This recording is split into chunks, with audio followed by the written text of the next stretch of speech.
What up, my fellow NBA lovers? This is your guy, Marcellus Ease.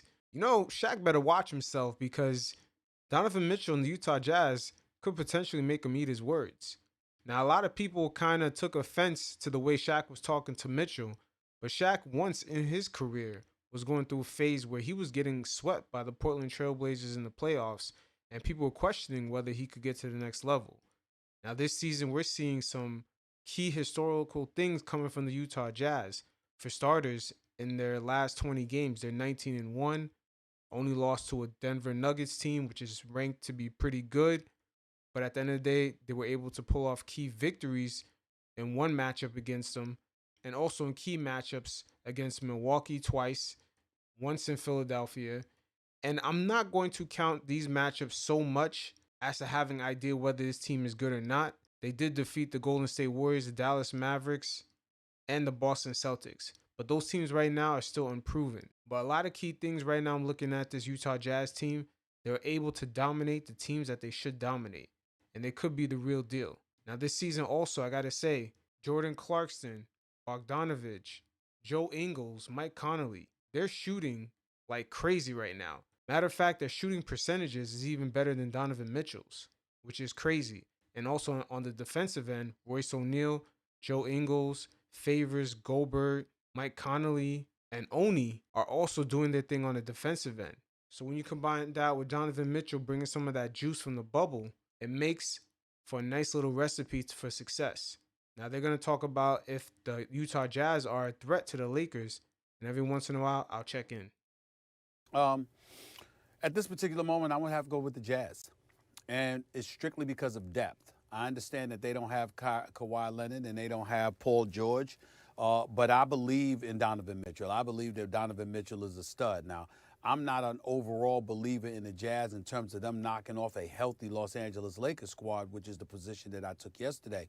But I will tell you that if the Anthony Davis is down and out, when I look at the Jazz as more formidable because I look at them as a deeper team, and I look at Donovan Mitchell as a superstar in the making. If he's not already there, he is just something special. He's getting up there real quick. He's controlling the pace of this game this season. He's kind of understanding his other teammates' roles. And once again, a lot of his teammates are just having career years shooting wise, both from field goal percentages and from 3-point percentages. And also on the defensive end, they're doing their thing also.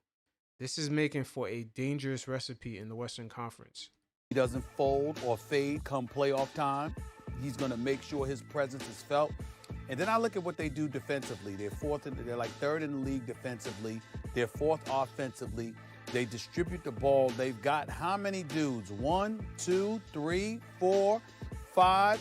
Now they got quite a few cats on this team that average over double figures, which is very interesting in itself. And also Jordan Clarkson, oh my God, it's really unexpected. I don't know if he's just used to being in Utah now, but he is definitely playing very efficient this season. 6 different dudes averaging 11 and a half points or better on this squad. You've got a guy in Royce O'Neal who's a defensive ace on the perimeter, and a guy in Rudy Gobert who's a defensive player of the year and a candidate for that award practically every single year. And don't forget, Oni, man, he's also doing his thing off the bench. You've got defense on the interior, you've got defense on the perimeter, and you've got a cat like Donovan Mitchell, who's a flat-out stud. Mike Conley has been playing well. Bogdanovich was a big-time pickup. I just look at them right now in terms of their depth. And if the Lakers... I mean, with Mike Conley, he's shooting about 38% from three-point range. That's another thing that's unexpected. These guys are pulling up from three a lot. And that is unexpected coming from the Utah Jazz. And that's what pretty much caught the Philadelphia 76ers off guard yesterday. The Jazz made over 18 three-pointers, and that was pretty much the difference in that game. Are not standing there, then ultimately with the Clippers or anybody else, it comes down to 1 or 2 players. The Clippers with Kawhi, Paul George, Denver with Jamal Murray or the Joker. Portland with Nurkic or McCollum rather, and Dame Dollar. But Utah, they can hit you in a multitude of ways, and that's why I have to look at them and say, if the Lakers can't go, they could be a bigger threat to anybody. especially if Anthony Davis, that situation is as serious as people think it is.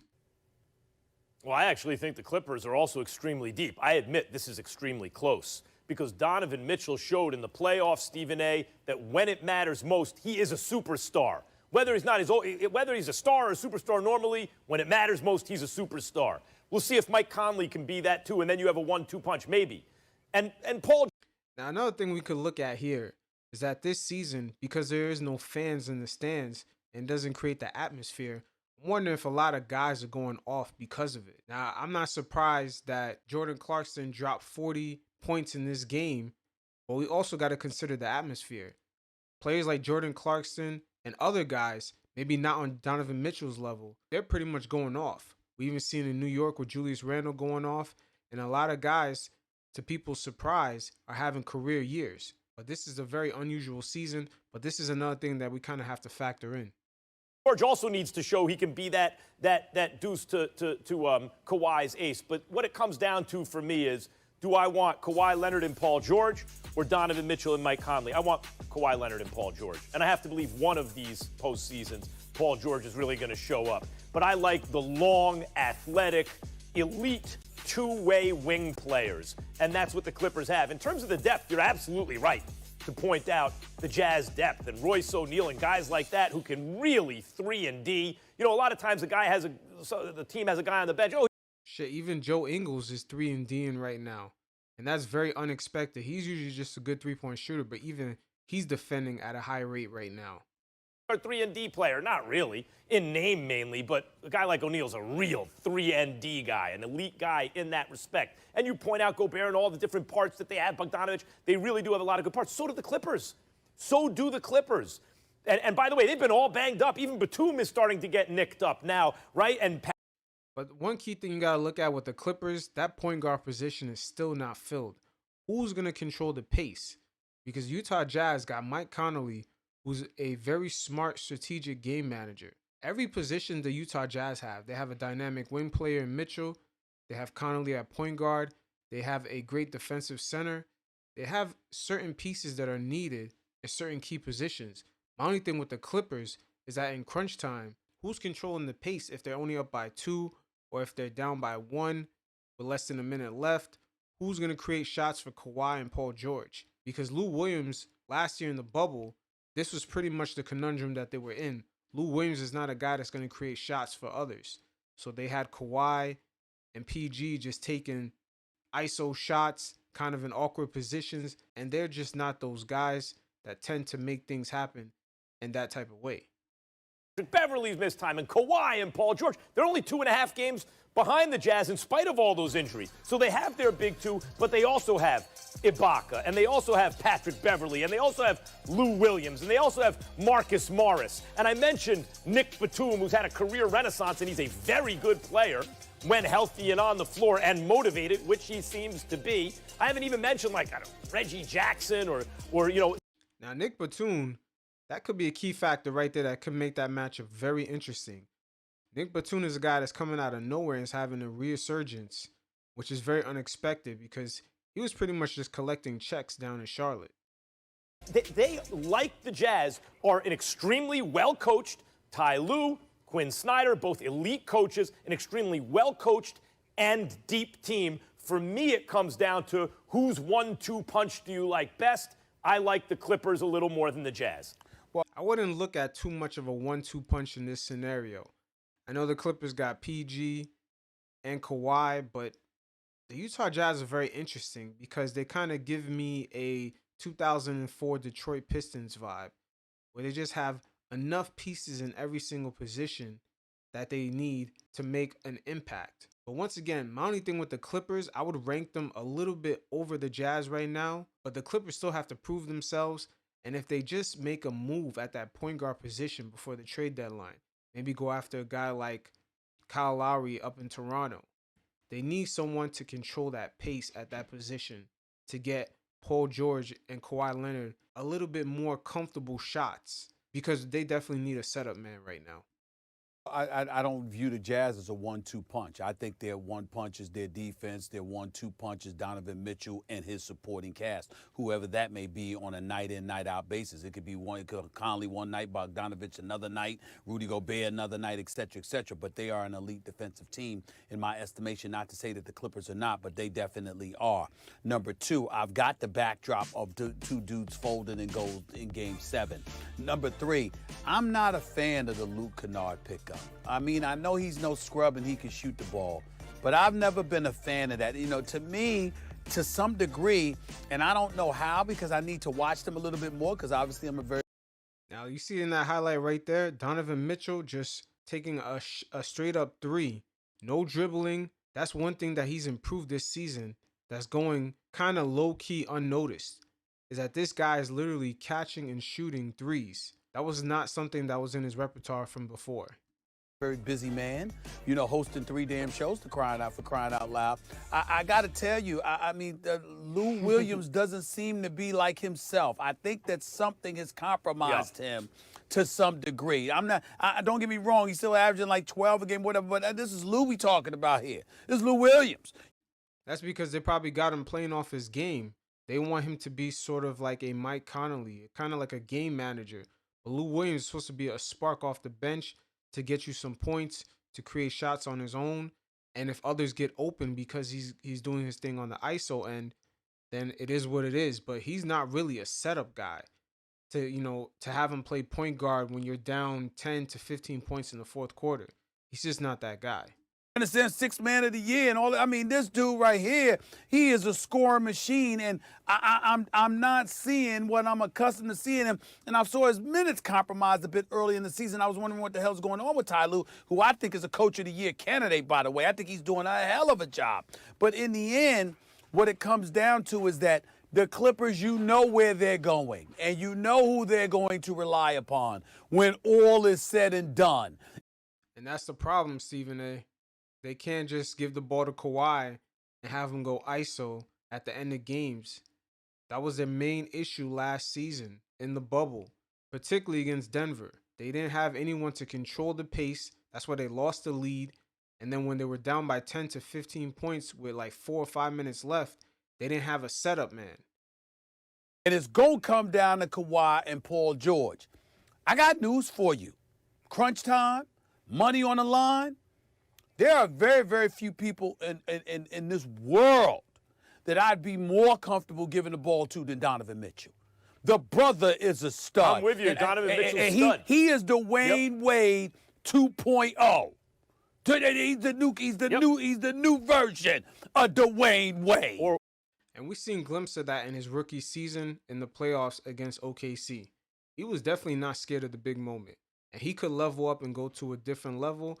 And that's why I think Shaq was trying to play reverse psychology with him, which worked in Shaq's era, where you would tell a player, hey, motivate him in a way to make him get up to that next level. But I don't think Mitchell took offense to it.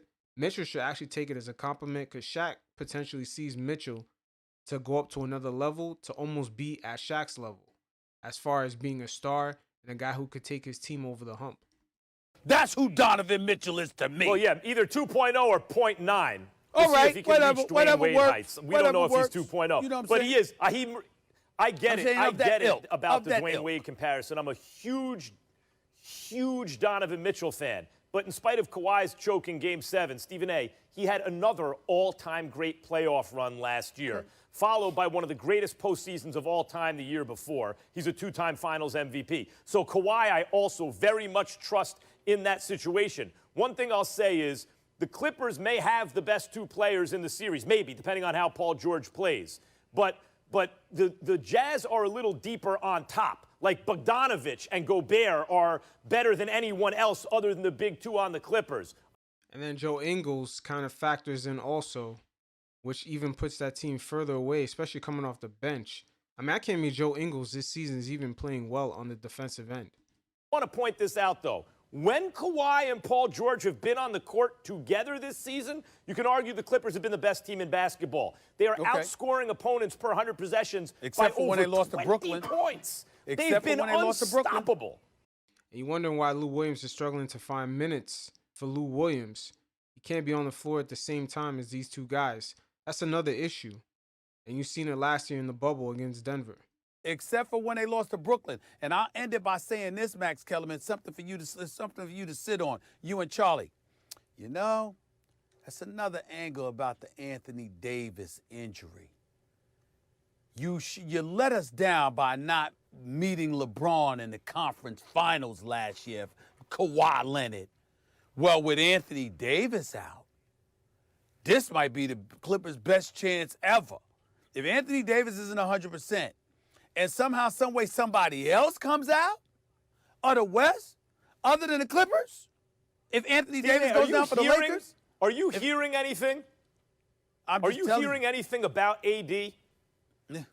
No, Max. I'm just worried because of the kids. I'm not hearing anything about it. I'm glad you asked that question. I'm not hearing anything about it. I'm just worried. But if you're the Clippers and Anthony Davis goes down and he can't come back close to 100%, there's no excuse for the Clippers. Because if you don't win this year, you may never win anything with Kawhi and Paul George. And I'm rooting for Paul George. It is what it is. It'll make very interesting to see if the Utah Jazz continue to stay hot, if the Clippers don't try to pull a trigger and make a move at the trade deadline, perhaps to get a more established point guard, I believe. That's really what they need. But as far as the Utah Jazz, once again, this season, you got guys that got career years right now. Jordan Clarkson, Joe Ingles on the defensive end, Derek Favors, Rudy Gobert, Mike Conley. A lot of these guys are even shooting better than Donovan Mitchell as far as field goal percentage and three-point percentage. It is what it is. It's good to see that Donovan Mitchell took some of the sauce from the previous year and brought it into this season. So we'll see where they get at. Until next time, you guys stay safe. Peace.